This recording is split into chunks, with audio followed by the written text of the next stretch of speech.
Shalom semuanya, selamat pagi, siang, sore, ataupun malam, kapanpun kalian menonton video ini. Hari ini saya akan membawakan satu renungan. Saya kasih judul Waktunya Menghargai Waktu. Waktunya menghargai waktu.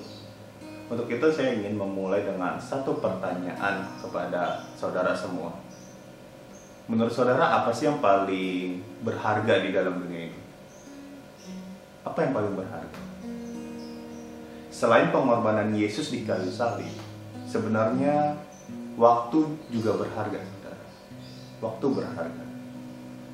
Bahkan banyak orang yang berkata, waktu adalah uang. Makanya kenapa didefinisikan waktu adalah uang? Karena waktu itu berharga. Nah, waktu adalah sesuatu yang kita butuhkan, tetapi seringkali kita tuh ngomong nggak ada waktu. Seolah-olah 24 jam yang Tuhan berikan kepada kita itu kayaknya kurang gitu. Waktu pengen beresin rumah, nggak ada waktu. Pengen bersihin panci, nggak ada waktu. Pengen main sama anak, nggak ada waktu. Mau ngobrol sama pasangan, nggak ada waktu. Seringkali kita ngomong tuh nggak ada waktu, nggak ada waktu, nggak ada waktu. Kenapa kita sering seperti itu? Karena mungkin kita sendiri kurang bijak di dalam manajemen waktu yang Tuhan sudah berikan. Atau memang kita sendiri yang sering menunda sehingga kita keteteran dalam menggunakan waktu yang ada itu sendiri. Sekarang ini, karena COVID-19 ini, justru kita malah kebanyakan waktu. Bingung mau ngapain lagi. Work from home udah. Worship from home udah. Mau ngapain lagi gitu kan ya. Untuk itu mari kita renungkan satu hal ini, saudara. Kan banyak orang ya, seperti yang saya bilang tadi. Banyak orang yang berkata waktu adalah uang. Waktu adalah uang. Tapi apakah benar waktu adalah uang? Apakah waktu itu bisa disejajarkan dengan kata uang? Atau dengan benda yang disebut dengan uang tersebut? Uang memang berharga. Saya juga butuh, saudara. Tapi saya mau katakan seperti ini. Kalau uang hilang, habis, kita bisa cari lagi dengan cara bekerja tentunya. Tapi kalau waktu hilang, kita nggak akan bisa balik lagi ke waktu yang kita pengenin. Kita nggak bisa gunakan waktu yang telah hilang itu sendiri. Kita nggak punya mesin waktu. Karena suka tidak suka, waktu akan terus berjalan. Nah, untuk itu mari kita menghargai waktu yang Tuhan berikan. Mari kita buka di dalam Efesus 5 ayat 15 sampai ke 17. Firman Tuhan berkata seperti ini. Karena itu, perhatikanlah dengan seksama bagaimana kamu hidup. Jangan seperti orang bebal, tetapi seperti orang arif. Arif itu bijak ya, saudara.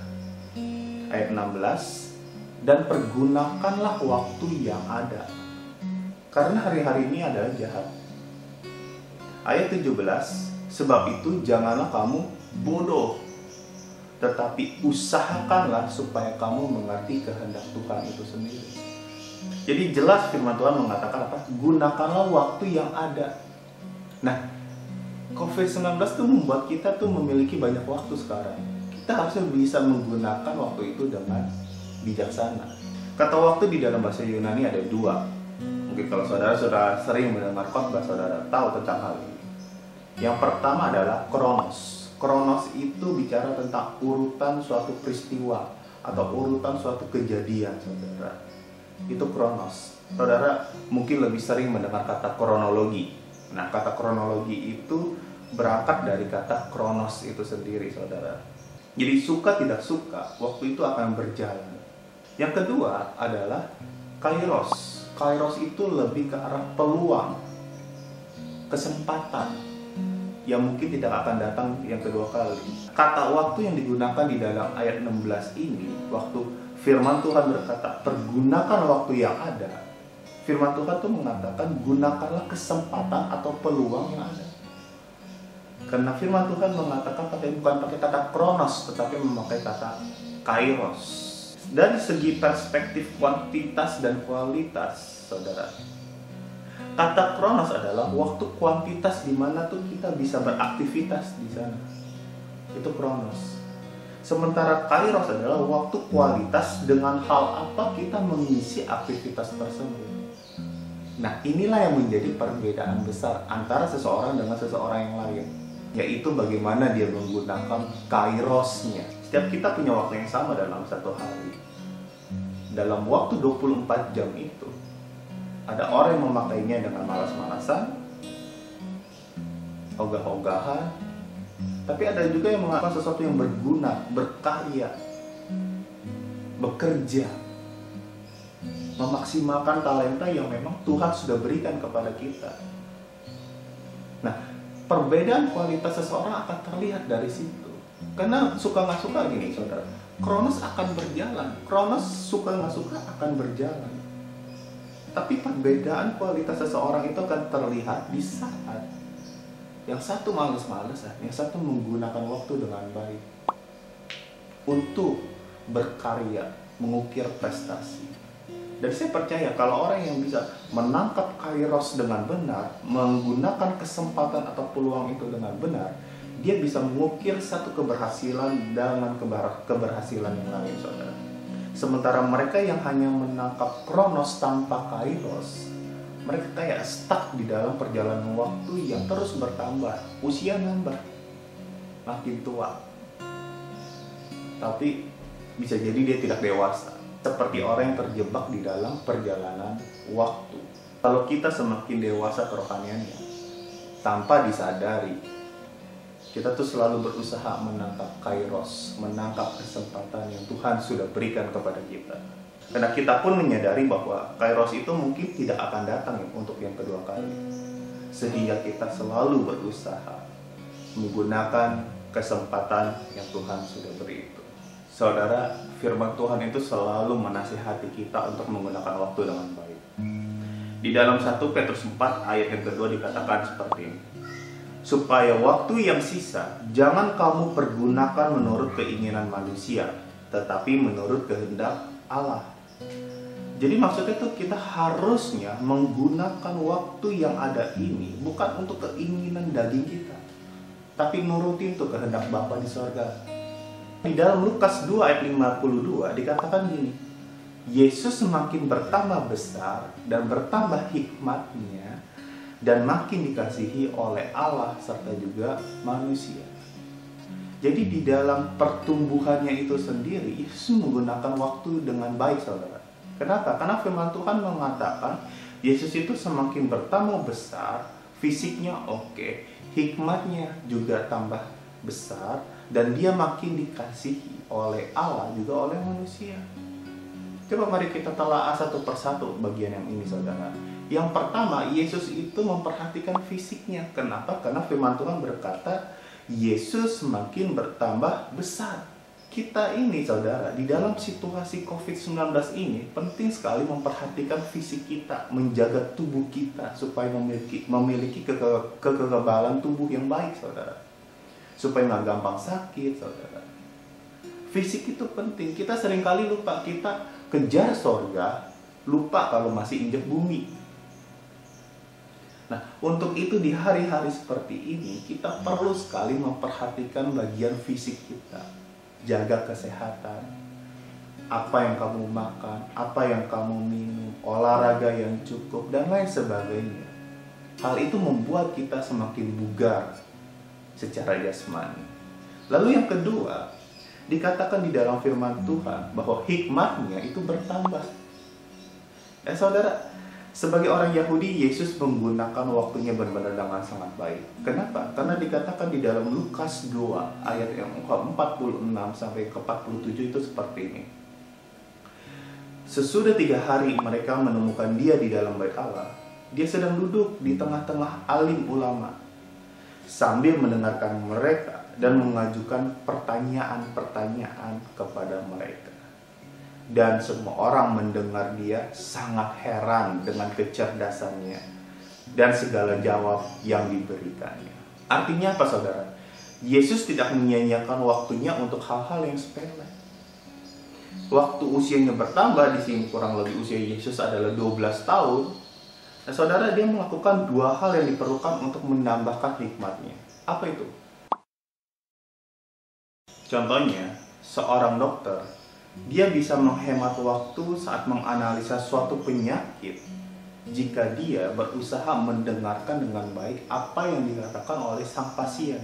Bertanya bagian mana yang sakit, supaya dia juga tidak salah diagnosa tentunya.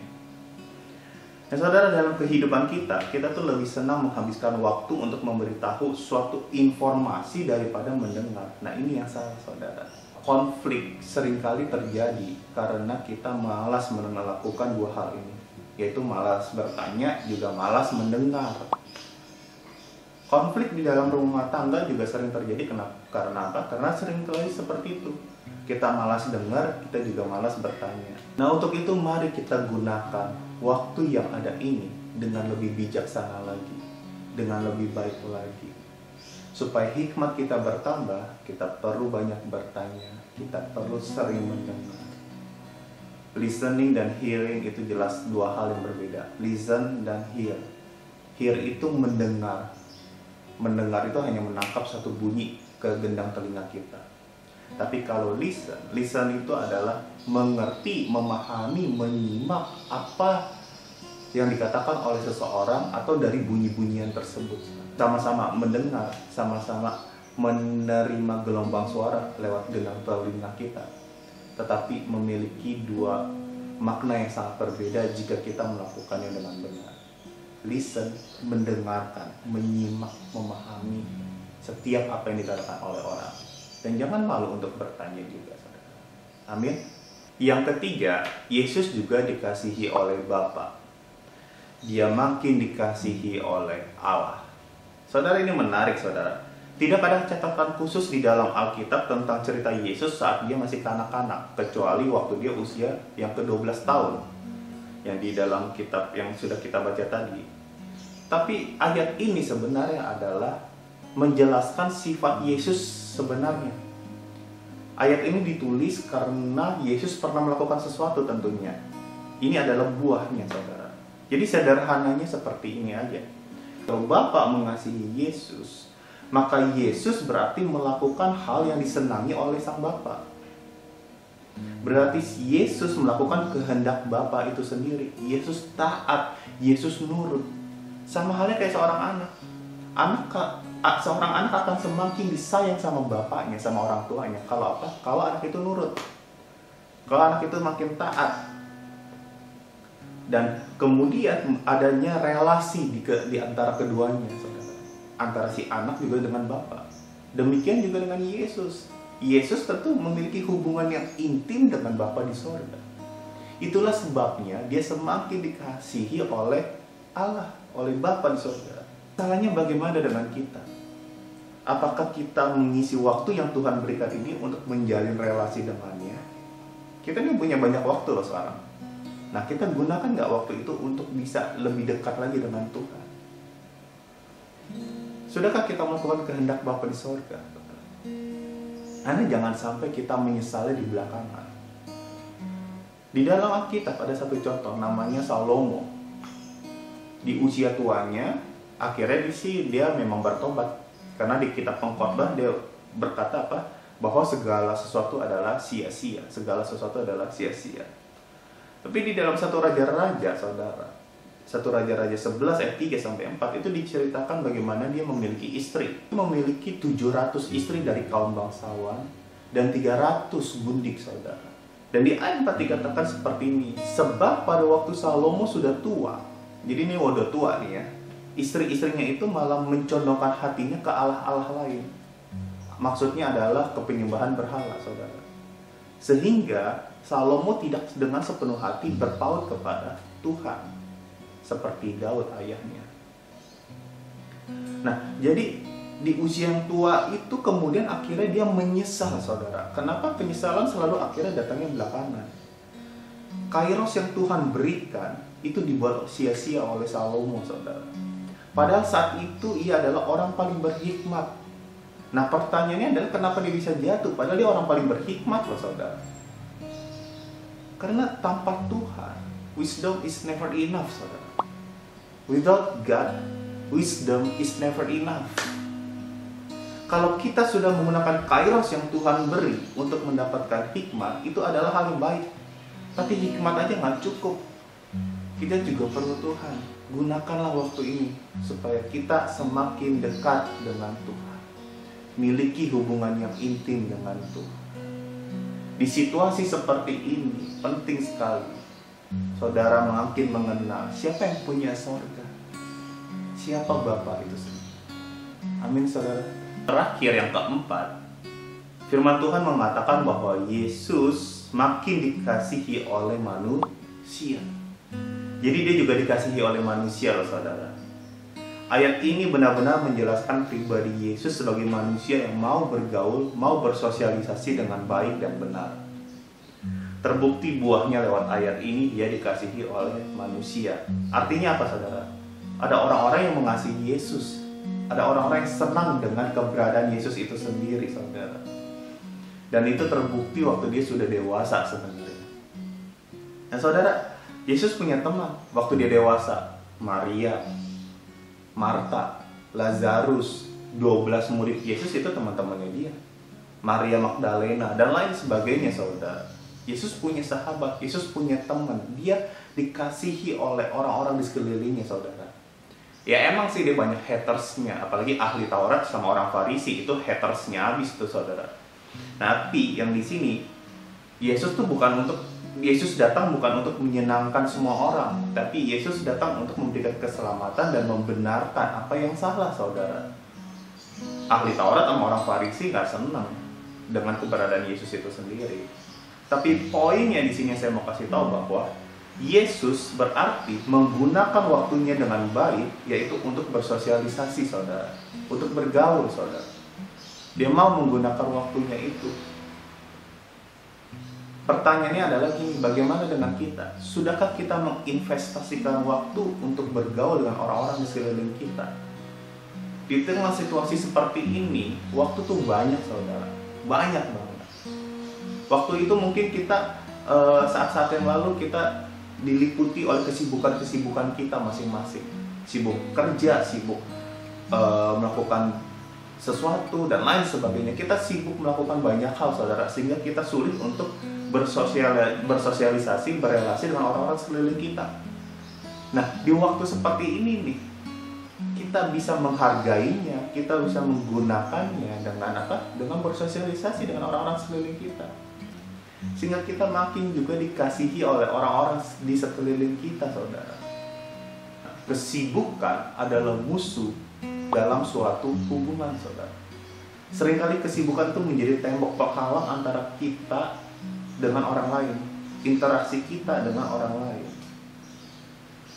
Banyak orang tua menyesal dan berkata seperti ini, seandainya gue punya banyak waktu ya dulu ya, gue mau nih main sama anak gue. Seandainya nih gue punya banyak waktu ya sama pasangan gue pengen nih. Tapi sekarang udah tua, udah nyesel, orangnya udah gak ada mungkin. Lucunya, sudah banyak orang yang menyesal, tapi masih sedikit orang yang mau belajar dari kesalahan orang lain, saudara. Tidak cukup waktu untuk belajar dari kesalahan sendiri. Jangan malu untuk belajar dari kesalahan orang lain, saudara. Kalau kita belajar dari kesalahan kita sendiri, artinya apa? Kita salah mulu. Kalau kita salah mulu, kita kapan benar ya, saudara? Untuk itu, mari kita gunakan waktu yang ada juga belajar dari kesalahan orang lain, saudara. Sehingga kita tuh tidak jatuh melulu di dalam hal ini. Kita lihat banyak orang yang nyesal di usianya yang sudah tua. Nah, sekarang kita gunakan waktu yang ada untuk berelasi dengan orang-orang sekeliling kita.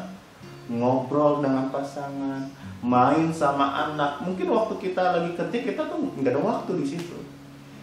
Tapi sekarang nih, situasi seperti ini, waktu banyak dan kita bisa gunakan dengan baik. Saya ulangi, semakin usianya bertambah, firman Tuhan mengatakan Yesus semakin bertambah hikmatnya, fisiknya juga, saudara. Yesus memerhatikan setiap bagian itu. Fisiknya diperhatiin, hikmatnya diperhatikan dengan cara apa? Banyak mendengar, juga banyak bertanya. Dan dia juga semakin dikasihi oleh Allah, artinya punya hubungan yang intim dengan Bapa di surga, saudara. Lalu kemudian juga dia dikasihi oleh manusia. Berarti apa, saudara? Dia sadar waktu itu dia masih injak bumi. dia perlu banyak orang, dia mau berelasi dengan banyak orang, karena kita tidak diciptakan untuk sendirian saja. Kita diciptakan untuk bersosialisasi, karena kita adalah makhluk sosial. Untuk itu mari hari ini kita gunakan waktu dengan baik. Kita menghargai waktu yang ada ini. Amin. Tuhan Yesus memberkati.